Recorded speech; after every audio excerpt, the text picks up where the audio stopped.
Bienvenidos al canal de David Roll, Política, Viajes y Libros para Extraterrestres. Hoy vamos a hablar nuevamente de los manuales de ciencia política. Vamos a contar otra vez por qué es importante la ciencia política para entender las políticas públicas en contra del coronavirus. Recuerden que ya en este canal, que a propósito les pedimos que se suscriban, que manden los videos a otras personas y que le pongan el like. Recuerden que en este canal ya hablamos de dónde surgió la globalización que hizo que se diera una situación como esta. En otro video hablamos de dónde surgieron los estados que hacen que las decisiones se estén tomando en un territorio determinado. En un video adicional hablamos de lo que era la legitimidad política, es decir, por qué toman decisiones unas personas por todo el mundo. Y eso tiene que ver con la ciencia política. Hicimos ese video, legitimidad política versus coronavirus. Pero también hicimos un video sobre la eficacia política, que no basta la legitimidad, que sea una persona la que ganó las elecciones, sino también tiene que tener unas medidas adecuadas, unas políticas públicas eficientes en un sentido muy politológico. Y ya en este video les vamos a hablar del otro tema, y es el tema de la deliberación. Es decir, este video es deliberación democrática versus coronavirus. ¿Qué es esto de la deliberación democrática? Nosotros, los politólogos, en nuestros libros hablamos mucho de la democracia representativa. La democracia representativa teóricamente es deliberativa, pero ni siquiera cuando empezó era representativa. Solamente votaban los que tenían plata, los que habían nacido en ciertas ciudades, los que sabían leer o escribir según los países. Era lo que llamaban un voto censitario.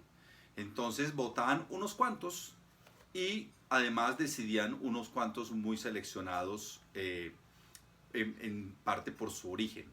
Así pues, la democracia representativa evolucionó con el sufragio universal, a pesar de que había deliberación en esos parlamentos, evolucionó a lo que se llamó la democracia del sufragio universal.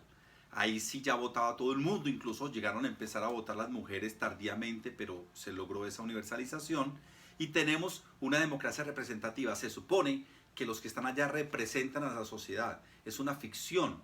Es algo que nos inventamos en el momento que mataron al rey Carlos I y mataron al rey Luis XVI. Dice, vamos a hacer que estos nos van a representar como si fuéramos nosotros.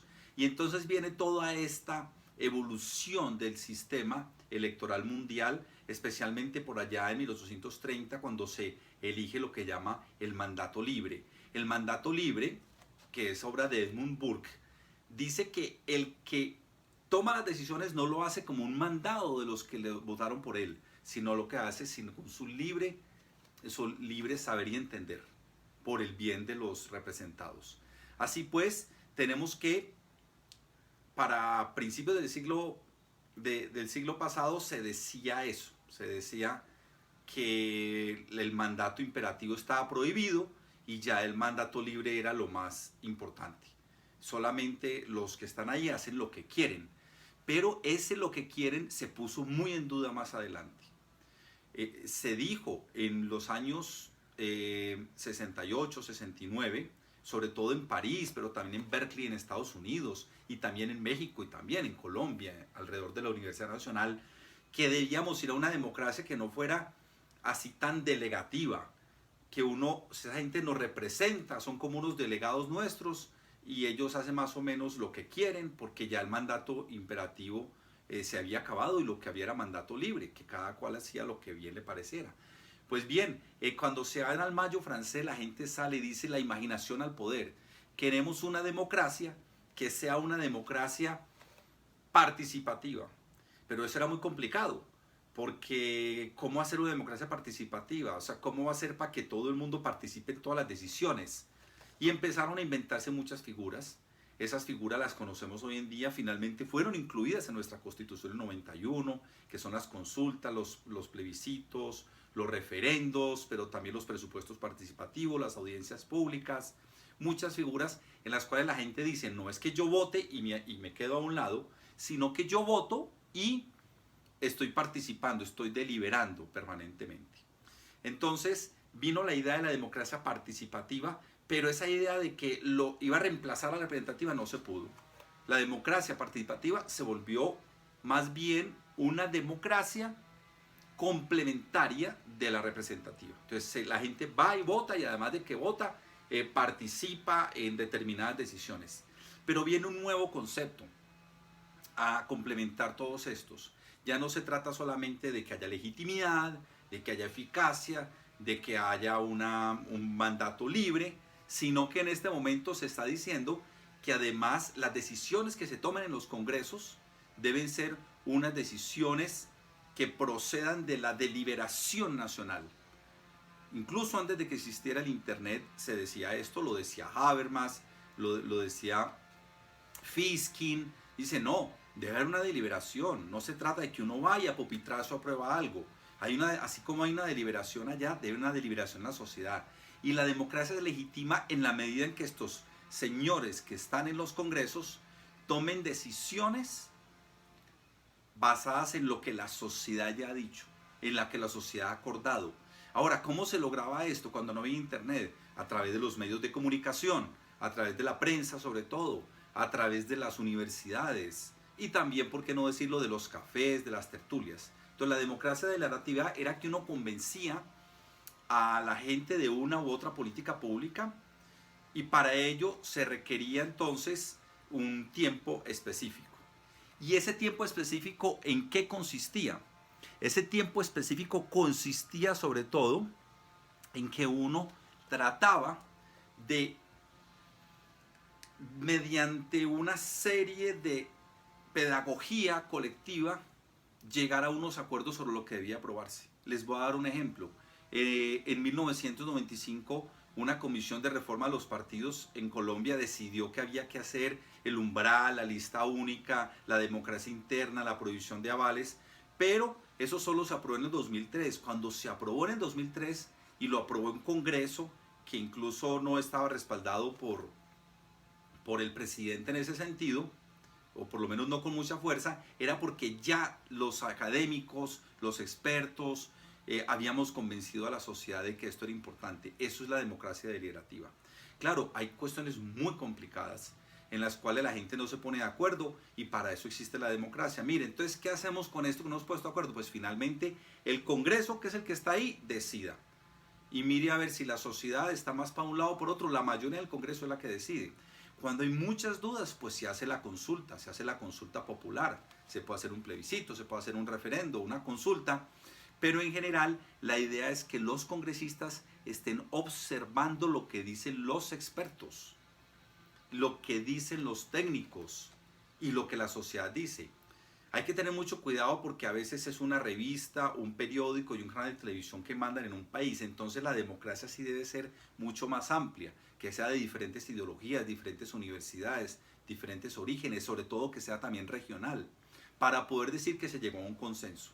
Bueno, cuando hay una emergencia como esta, la de la pandemia, es muy difícil hacer una democracia deliberativa, porque a ustedes todos les llegaron miles de mensajes y en televisión todo el día se habla de esto y unos opinan que hay que hacer esto, otro, y no solo en Colombia, esto está pasando en España, en Estados Unidos, en todas partes. ¿Qué es lo que se debe hacer ante una cuestión de estas? Ya pasada la crisis más grave, el primer, digamos, susto de estos meses, ya sí debe haber toda una decantación de democracia deliberativa. Entonces ya el gobierno, no es que no había escuchado ya a la gente, ni la alcaldesa tampoco, los alcaldes de otras ciudades, sino que ya el gobierno empieza a hablar con los expertos, empieza a escuchar qué es el consenso de los constitucionalistas, cuál es el consenso de los expertos politólogos, sobre todo cuál es el consenso de los expertos médicos, de los expertos economistas, y cómo ellos, reunidos en estas aulas virtuales que se están haciendo y en estos salones por internet, cómo ellos van a llegar a ciertas conclusiones. Digamos que con la prisa no se pudo, no se había logrado, había mucha confusión, pero ya si ustedes lo miran, más o menos los economistas, la mayoría dicen una cosa, o si están divididos se saben las dos vertientes. Los de salud también van en una dirección, los politólogos pensamos ciertas cosas, los constitucionalistas también opinamos al respecto. Así que la democracia deliberativa es esta. Si bien hay representación y el presidente fue elegido y el Congreso fue elegido, ellos toman decisiones porque son legítimos, deben, deben ser eficaces, hacer lo correcto, consultar a ver qué está diciendo la gente, pero muy especialmente para las grandes decisiones, sobre todo sobre el desconfinamiento o sobre los manejos económicos, tiene que haber una democracia deliberativa. Ustedes saben que hay muchas opiniones, que la gente está opinando al máximo y eso aparentemente es bueno. De hecho, hay un autor que hizo un estudio hace mucho tiempo, este es un libro clásico, se llama La cultura cívica de Almond y Verba, Gabriel Almond y Sidney Verba. Ellos decían, mire, todo el mundo dice que la democracia participativa es muy buena, que es una maravilla. Ellos hicieron un estudio con encuestas. Ellos descubrieron que eso no era tan cierto. Que si había democracia participativa en exceso, se iba a crear una gran confusión. Y por lo tanto debía haber una combinación entre la democracia participativa, pero también la de súbdito. O sea, yo no puedo opinar, dirían Almond y Verba hoy, si debo ir al parque o no, si no tengo perro. No, yo obedezco. Eso se llama cultura política de súbdito. Pero también hay una cultura política parroquial. Hay gente que opina de lo de Bogotá y de lo de Medellín y de lo de Buenaventura, pero no opina de lo nacional. Entonces las tres culturas políticas, la participativa, la parroquial y el súbdito, deben de estar armonizadas y además deben de estar en concordancia con el sistema político, porque si usted tiene un sistema político que es de súbdito y una gente muy participativa, se arma un problema, como pasaba en el Frente Nacional. O si usted tiene un sistema político en el cual es muy participativo, como la Constitución 91, pero la gente le da pereza participar, como pasó al principio del 91, pues se le arma otra dificultad. Así que para esta coyuntura no se trata de que todos participemos y opinemos, sino que sí podemos opinar, usamos las redes, los expertos opinan, pero se debe llegar a ciertos consensos expertos y esos ciertos consensos deben ser escuchados por las autoridades que están tomando las decisiones. Esto es pues lo que se llama la democracia deliberativa versus coronavirus.